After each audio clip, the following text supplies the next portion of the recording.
Hello everyone. Fundamental of speech subject का ये हमारा तीसरा पार्ट है।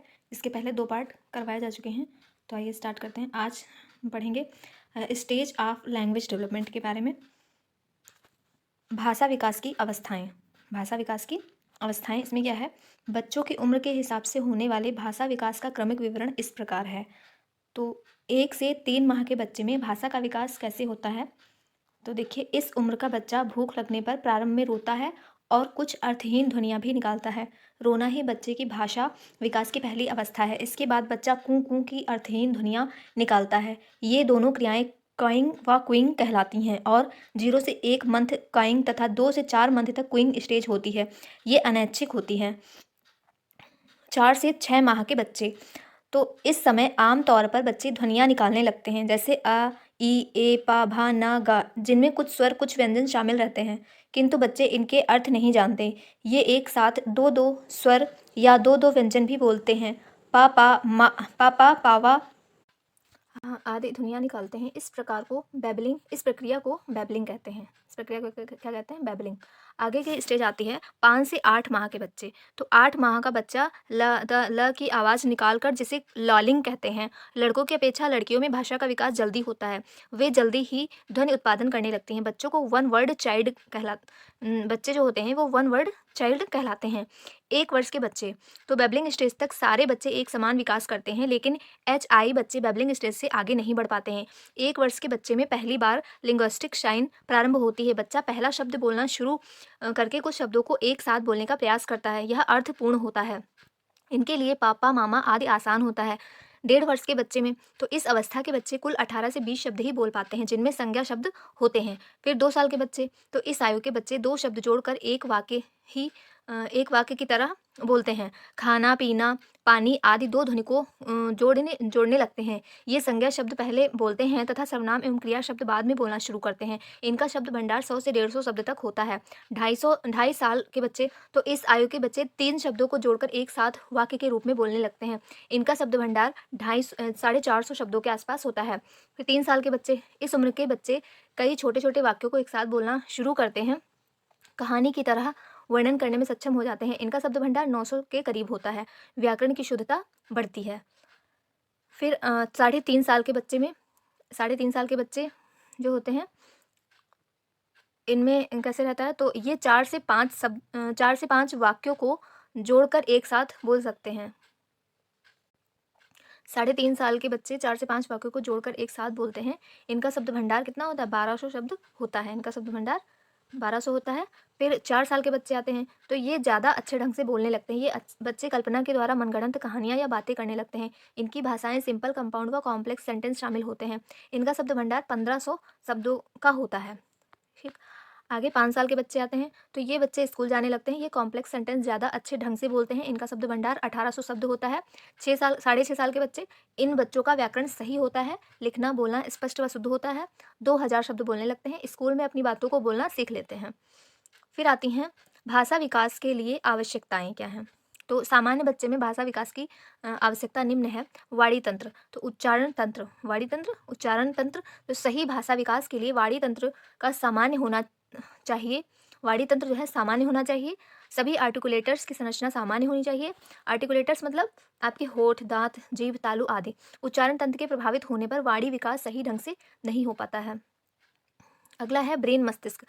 भाषा के संतुलित विकास के लिए सही मस्तिष्क होना आवश्यक है। इसमें कोई समस्या नहीं होनी चाहिए। वर्निक्स एरिया सुनने का कार्य करता है। इसमें समस्या होने पर बालक दूसरे की बातों को समझ नहीं पाता है। ब्रोकाज एरिया में समस्या होने पर व्यक्ति बोल नहीं पाता है। ब्रोकाज एरिया में अगर समस्या है तो बोल नहीं पाएगा, और वर्निक्स एरिया में अगर समस्या है तो सुन नहीं पाएगा।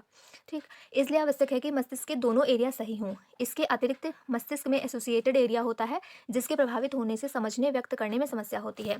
जो एसोसिएटेड एरिया होता है उसके माध्यम से समझने का और व्यक्त करने का कार्य होता है। अगर इसमें कोई समस्या है तो ये प्रभावित होगा। क्या? समझना और व्यक्त करना प्रभावित होगा। ये डायग्राम दिया है मस्तिष्क का, ये देख सकते हैं आप। यहाँ पर वर्ड प्रोडक्शन यहाँ से होता है, यहाँ से विज़न का कार्य होता है, यहाँ से वर्ड एंड अंडरस्टैंडिंग होता है। ये मेमोरी, इमोशन, जितने भी इमोशंस होते हैं हमारे, जैसे रोना, हंसना, ये सारे यहीं से आते हैं। ये पीछे का पार्ट है आपका। फिर इसको आप देख लीजिए। फिर आगे ये बिहेवियर कंट्रोल इमोशन यहाँ से होता है। फिर आगे बढ़ते हैं हम लोग। हाँ, ये जो ये मस्तिष्क का ये मस्तिष्क है पूरा, तो इसमें ये वाला जो पार्ट होता है ये ब्रोका पार्ट कहलाता है, ब्रोकाज एरिया, जो कि बोलने में समस्या उत्पन्न करता है। जब ब्रोकाज एरिया में कोई प्रॉब्लम होती है तो बोलने में समस्या आती है। और ये आता है वर्निक्स वाला, वर्निक वाला वो सुनने को प्रभावित करता है अगर इस पार्ट में कोई समस्या है तो।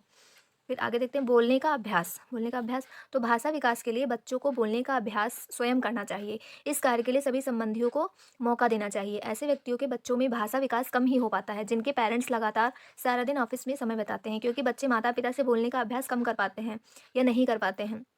भाषा विकास के लिए बच्चों को बुलवाना चाहिए, इशारे का प्रयोग कम करते हुए भाषा का प्रयोग करवाना चाहिए। फिर मॉडलिंग। मॉडलिंग में क्या है, तो बच्चों के भाषा विकास पर माता पिता का ज़्यादा असर होता है। यदि वे स्वयं गलत उच्चारण करते हैं तो बच्चे वही सीखते हैं। अतः अभिभावक को बच्चों के साथ सही शब्दों में ही सही भाषा का प्रयोग करना चाहिए। बच्चों को हकलाने वाले बच्चों से दूर रखना चाहिए। फिर आगे साउंड सिस्टम, जो वाणी तंत्र होता है, इसकी संरचना में निम्न 5 प्रकार होते हैं। वाणी तंत्र में 5 प्रकार होते हैं। कौन कौन से हैं? श्वसन तंत्र, ध्वनि तंत्र, उच्चारण तंत्र, अनुनाद तंत्र और नियामक तंत्र। श्वसन तंत्र सबसे पहले आता है। क्या होता है? तो मनुष्य के श्वसन तंत्र वाणी उच्चारण में बहुत आवश्यक है। वाणी उच्चारण में श्वसन तंत्र बहुत आवश्यक होता है। ये अंग मुख्यतः ऑक्सीजन गैस ग्रहण करने व कार्बन डाइऑक्साइड को छोड़ने का कार्य करते हैं। श्वसन 2 प्रकार से होता है। मानव श्वसन तंत्र, अब हम देखेंगे मानव श्वसन तंत्र। इसमें 2 प्रक्रियाएं होती है, तो निःश्वसन और अंतःश्वसन। निःश्वसन को ही अंतःश्वसन भी कहते हैं। इंस्पिरेशन, अंगों द्वारा वायुमंडल के ऑक्सीजन को अंदर लेने की प्रक्रिया को निःश्वसन कहा जाता है या इसे अंतःश्वसन भी कहा जाता है। इसमें फेफड़े फूलते हैं और वायु इसमें भर जाती है। फिर निःश्वसन आता है, एक्सपीरेशन आता है। इसमें क्या रहता है कि अंगों द्वारा वायुमंडल की कार्बन डाइऑक्साइड को बाहर छोड़ने की प्रक्रिया होती है। इसमें फेफड़े पिचक जाते हैं और वायु बाहर निकल जाती है। फिर फेफड़े, लंग्स। तो मानव शरीर में कुल 2 लंग्स पाए जाते हैं, बायां और दायां। लंग्स स्पंजी और गुलाबी रंग के होते हैं। कैसे होते हैं? स्पंजी होते हैं और गुलाबी रंग के होते हैं। ये पसलियों के मध्य की गुहा में पाए जाते हैं। कहाँ होते हैं? पसलियों के मध्य की गुहा में फेफड़े पाए जाते हैं, जिससे पल्मोनरी कैविटी भी कहते हैं। राइट लंग में 2 लूप 3 भाग में होते हैं, जिसमें से सुपीरियर पार्ट, मिडिल पार्ट और इन्फीरियर पार्ट में बटे रहते हैं ये। फिर लेफ्ट लंग में 1 लूप होता है।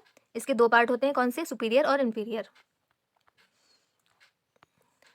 ये मानव है, मानव का चित्र दिया गया है। इसमें ये लंग्स हैं, ये लंग्स का पूरा ये डायग्राम दिया है। फिर आगे बढ़ते हैं हम लोग। मनुष्य का लंग सामान्यतः 1 मिनट में लगभग 12 से 18 बार फूलता है और पिचकता है। कितने बार? 12 से 18 बार फूलता है और पिचकता है। यह स्पंजी होता है। इसमें एल्वियोली पाया जाता है। इसमें एयर भरता है। ठीक, इसमें 2 प्रकार की मसल्स पाई जाती हैं। बाहर का वायुदाब अंदर के वायुदाब से ज़्यादा होता है। इंस्पिरेटरी मसल ऑक्सीजन को अंदर करती है और एक्सपिरेटरी मसल क्या होता है? कार्बन डाइऑक्साइड को बाहर करती है। फिर ट्रेकिया के बारे में देखते हैं। ट्रेकिया क्या है? तो इसकी लंबाई 10 से 12 सेंटीमीटर होती है। इसमें टेपिक रिंग की संख्या 16 से 20 होती है। ऊपरी भाग की चौड़ाई 2.5 सेंटीमीटर होती है। नीचे आते हुए या 2 भागों में बट जाता है। इस बटे भाग को ब्रोंकाई कहते हैं। ब्रोंकाई दाहिनी तरफ 3 भागों में बटा होता है तथा बाएं तरफ 2 भागों में बट जाता है। ब्रोंकाई के अंतिम भाग को ब्रोंकियोल कहते हैं। फिर इसके बाद आता है ध्वनि तंत्र। इसको देखेंगे अगले पार्ट में। इसमें इतना ही। Thank you.